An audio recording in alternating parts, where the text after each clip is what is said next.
Salut tout le monde, très urgent et très bonne nouvelle aujourd'hui samedi 27 avril 2024.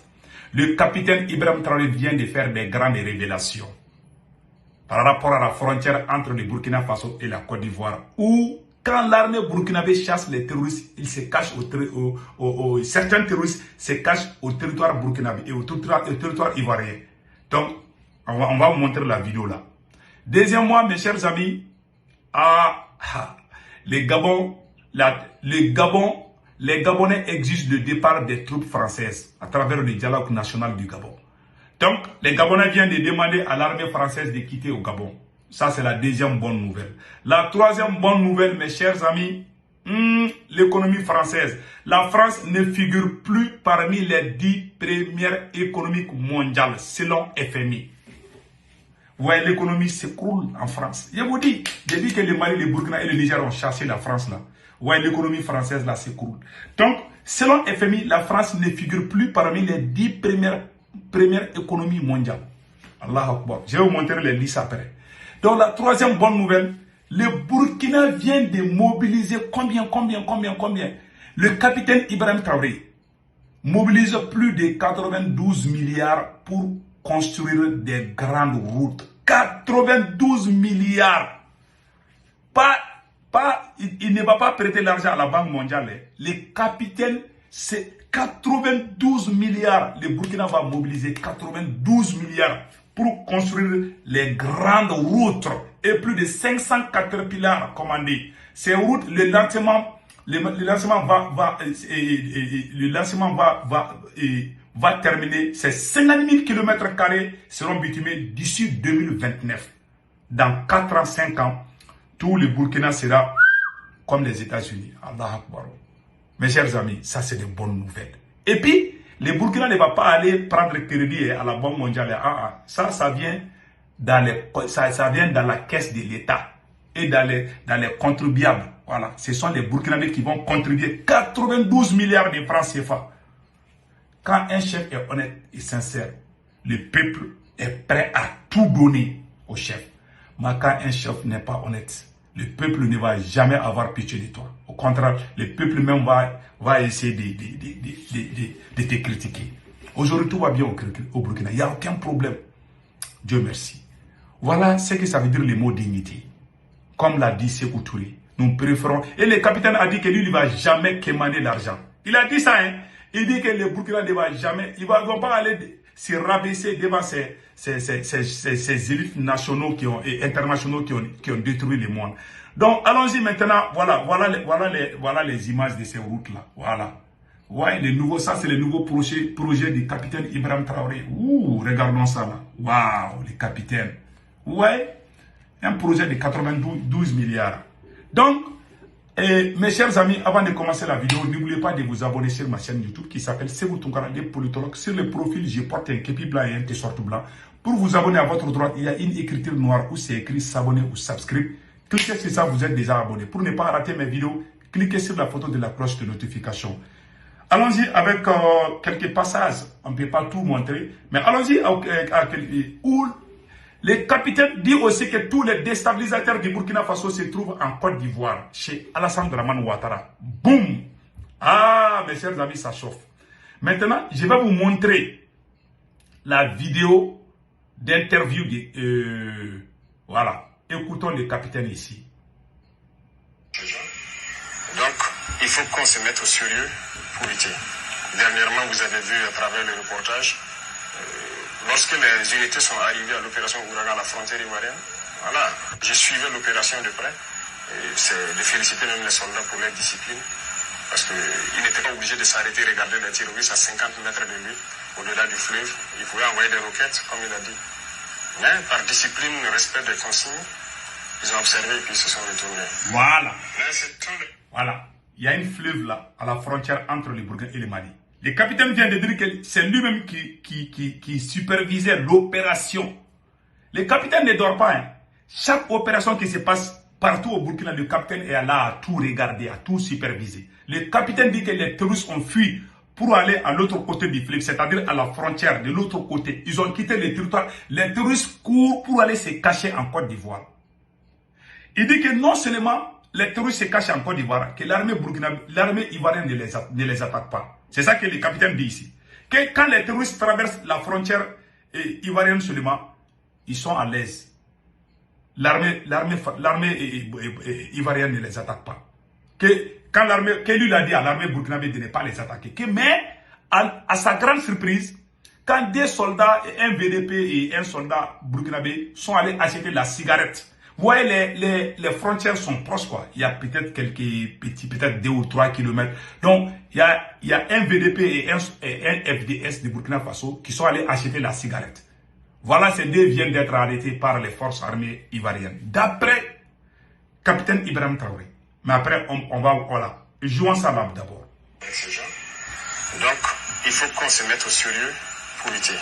Dernièrement, vous avez vu à travers le reportage, lorsque les unités sont arrivées à l'opération Ouragan à la frontière ivoirienne, voilà, j'ai suivi l'opération de près. C'est de féliciter même les soldats pour leur discipline. Parce qu'ils n'étaient pas obligés de s'arrêter, regarder les terroristes à 50 mètres de lui, au-delà du fleuve. Ils pouvaient envoyer des roquettes, comme il a dit. Mais par discipline, respect des consignes, ils ont observé et puis ils se sont retournés. Mais ce sont des comportements qui ne sont pas bien, il faut le dire. Parce que le Burkina a connu ça aussi. Les IAG ont habité ici. On était une base arrière des terroristes. Ça donnait quoi? Donc il faut que ces pays-là aussi comprennent ça, que ça ne marche pas. Et il y a beaucoup d'autres choses. Avec la plupart, je pense qu'on commence à se comprendre. Mais du côté quand même de la Côte d'Ivoire, il y a du développement à faire. Voilà, il faut qu'ils reviennent à de meilleurs sentiments.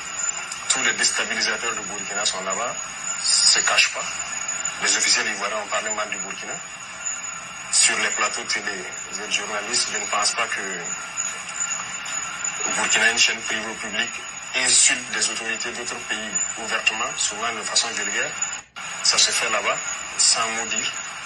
Voilà, tous ceux qui tentent de déstabiliser se retrouvent là-bas. Bon, à un moment donné, il faut arrêter l'hypocrisie, il faut dire la vérité. Il y a un problème. Il y a un problème. Voilà. Il dit que le Burkina accueillait les terroristes au temps de Blaise. Voilà aujourd'hui les terroristes sont en train d'attaquer. C'est une leçon qu'il est en train de dire au président ivoirien. Alassane Ouattara, si les terroristes quittent au Burkina Faso pour aller en Côte d'Ivoire, il faut les abattre en Côte d'Ivoire. Il ne faut pas les laisser là-bas. C'est le même jeu que la France fait. Vous voyez, quand les terroristes quittent au Mali et quittent en Mauritanie pour attaquer l'armée malienne, une fois l'armée malienne est rentrée au territoire mauritanien, cela n'a pas plu aux Mauritaniens. Non seulement l'armée ivoirienne n'est pas en train de combattre les terroristes, quand l'armée burkinabé les attaque aussi, ça devient un problème. Voilà ce que le capitaine veut dire par là. Donc, les pays doivent collaborer ensemble contre les terroristes. Il ne faut pas que les terroristes quittent au Burkina Faso pour aller se cacher en Côte d'Ivoire. Tôt ou tard, ces mêmes terroristes vont attaquer la Côte d'Ivoire. C'est la même chose qui est arrivée au Burkina Faso. Quand Blaise était président, Blaise accueillait même les chefs terroristes hier à Gali. Tous ces grands bandits là, ils étaient tous logés. Ils étaient tous logés au Burkina Faso. Malheureusement, Blaise n'est plus président. Pour lui, et malheureusement pour le peuple burkinabé, voilà, les mêmes terroristes attaquent le Burkina Faso.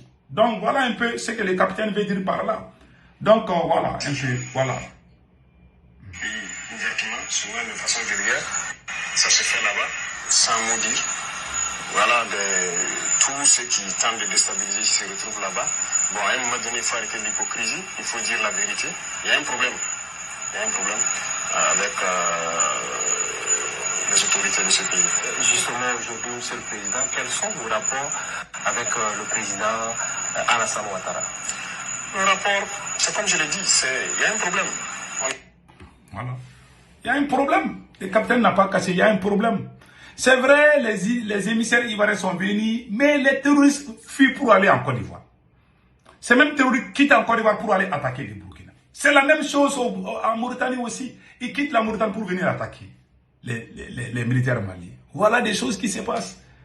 Donc, c'est la France. C'est la France, mais Ouattara doit faire attention à cette même France. Parce que la France n'a pas d'amis, la France n'a que des intérêts. Donc, mes chers amis, allons-y avec... toujours au Burkina Faso. Et voilà, il y a une bonne nouvelle au Burkina Faso. Le capitaine, voilà, une route, financement d'une route de plus de 92 milliards. 92 milliards de francs CFA. Le Burkina, ça c'est dans la caisse de l'État burkinabé. Le besoin en route est très important. Et à travers tout le Burkina Faso, donc nous avons décidé de lancer un programme. D'abord, on va commencer par réaliser certaines infrastructures, en tout cas dès aujourd'hui. Mais le ministère aussi a été instruit de mettre en place des brigades de travaux d'infrastructure. Et ce qui doit permettre dans chaque région d'avoir une brigade et les équiper en moyens conséquents pour réhabiliter et construire des routes. De même que le génie militaire a été instruit dans ce sens aussi. Donc des équipements seront commandés pour qu'ils soient outillés en mesure de participer activement à la construction des routes parce que c'est la voie du développement. Et donc tous les Burkinabés devraient donc consentir d'énormes sacrifices pour que nous puissions faire de notre pays ce dont nous rêvons. Et quant à la qualité, comme vous le constatez pour ce qui est lancé, nous ne souhaitons pas faire du goudron au rabais. Nous voulons faire des infrastructures durables et on prend donc à témoin les entreprises ici présentes. La qualité des travaux, ça dépendra de ce qu'ils feront et la suite pour qu'ils puissent exercer au Burkina Faso dépendra aussi de ce qu'ils vont nous livrer à la fin. Donc nous serons très regardants sur la qualité de ces travaux-là. Vous avez vu ça là? La qualité de ces travaux-là. Donc, combien ont été investis pour ces projets-là? Ils vont dire ça tout de suite. Attendez une seconde là. Je vais vous montrer ça tout de suite. Voilà. Il y a des choses qui font rire quoi. Maintenant, écoutons les restes. Je vais vous montrer tout de suite. Voilà.